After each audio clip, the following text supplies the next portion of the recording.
What's going on, guys? So, they released the new video that shows Maddie, Kaylee, and Jack Showalter walking to the food truck.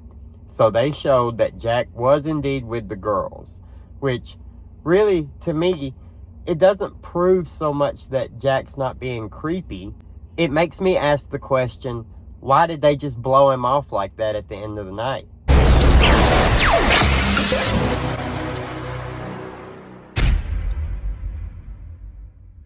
Like, what happened in between them being with him to them not associating with him at all at the food truck and then just dipping and leaving him there, leaving him confused and possibly upset. So it doesn't do a lot to clear Jack. It just shows us, hey, there was actually a whole day that day, which we already knew. It just showed us that they were actually all together, which we kind of could see from the food truck video, but there was the chance that maybe he just walked up around by them. But I don't really think anybody believed that he wasn't with them up until that point.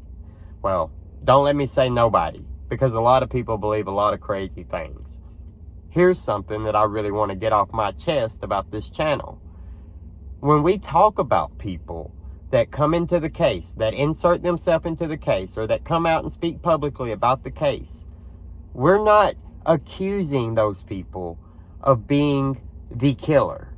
If you go back and watch my videos, you would say I have Jack Decor as the killer, Jack Showalter as the killer, Enon Harsh as the killer, and multiple other people. But that's not what that is. All it is discussing, hey, this person is associated with this case. What questions do we have about these people? And what answers do we have to those questions? What seems odd? What seems normal? It's discussing the case. It's not accusing anyone. Do I have my suspicions? Yes. I have one person that sticks out extremely to me, and he has been that way from the very beginning. It's been my first thought and still remains my prime suspect in the case. Is there other people it could possibly be? Yeah. Do I know if it's the person I believe it is? No. But if I had to bet money on who it was, I would bet money on this person.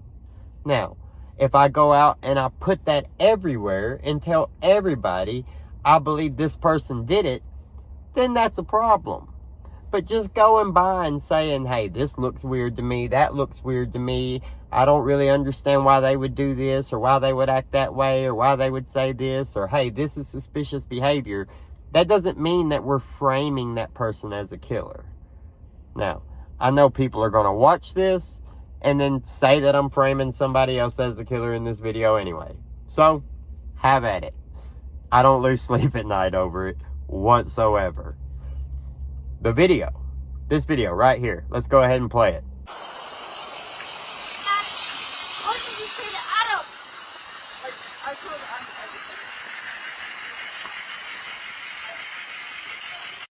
This video right here shows Kaylee hollering for Maddie, "What did you tell Adam?"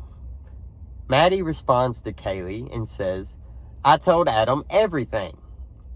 That's kind of important if you go back to the thought. Adam is the bartender at the corner club. This is what is said by the father, Steve Gonsalves. It's what's said by multiple other people, that Adam is the bartender. The bartender, Adam, is supposedly Jack Decor's former roommate and friend. Now, if Jack Decor and Adam are friends, what did Maddie tell Adam? Was it something about another guy? Was it something about Kaylee's future plans that didn't include Jack? Was it something that happened between Kaylee and Jack? We don't know. We don't know what it was, but it could have been something important. And you can't just not question it because, oh, it might upset somebody or it might implicate somebody who's innocent. You have to do the question. If you're going to talk about the case, we're talking about the case. It's not something against anybody. I don't know these people personally. It's no vendetta against them. It's no wanting anything bad to happen to them. I don't get that train of thought. Like, I don't understand where you come from with it, people. I try my best to, like, yeah, maybe if you say this way, it could be bad. So let me try to say it this way so it doesn't seem like I'm pointing the finger or saying this person did it. But then you get accused of playing word games. Like, words matter. This is commentary. Words are everything. The words I'm using are not games. It's how I'm choosing to describe what I'm saying. If certain people take those words and they run off with them, oh well. But we have to ask who Adam is, right? Who is Adam? There's a new name brought up. Hey, a few hours before, this person got told everything. This person is friends with Jack Decor, which is Kaylee's ex-boyfriend. Kaylee, supposedly, in a lot of people's minds, is probably the target. Kaylee or Maddie. Because, as Steve Gonsalves said, he didn't have to go up the stairs. He did later clear that up and say that the killer entered on the second floor, then why did he have to go up to the third floor? He didn't go down to the first floor. So if he came in on the second floor and he was just looking for a quick kill and exit with no target, he didn't have to go upstairs. If Xana or Ethan was the target, he didn't have to go upstairs. Therefore, Steve has deduced that Maddie or Kaylee 1 was the target. Apparently, Kaylee's wounds were much more severe than Maddie's. So, it doesn't look that good for Jack Decor, does it? But that doesn't mean that he did anything. I just find it odd that his phone's being blown up. He doesn't answer. His best friend was just told everything about something about his ex-girlfriend. What is that? What is it? We don't know. Hopefully, the police have more of an idea of this. Hopefully, the police know more than we know, and they have leads, and they're working on things. Hopefully, that's why they haven't put out a reward yet. When they say we have a lot of information, we don't need it. But the fact that they're investigating this white Hyundai, it doesn't seem like they have a direct suspect already, or they wouldn't be pouring that much time into the Hyundai. It's hard to comprehend why the police didn't go and request the convenience store's footage that might possibly have that white Hyundai on it for 3 to 4 weeks. Why there wasn't an immediate notice put out by police that if you have video from this evening in this area, save it. We may need it in the future. Do not delete it. Do not record over it. Do not destroy it. We need it. Then they could have came back at a later time and they could have got whatever information they needed from the videos. But since they didn't do that, now this closed circuit TV video is gone. It's recorded over after a week. They had a whole week to contact and say, everybody in the area, keep video from this night, and they didn't do it. That's inexperience. That's not understanding the entire situation. They haven't had a homicide in 7 years.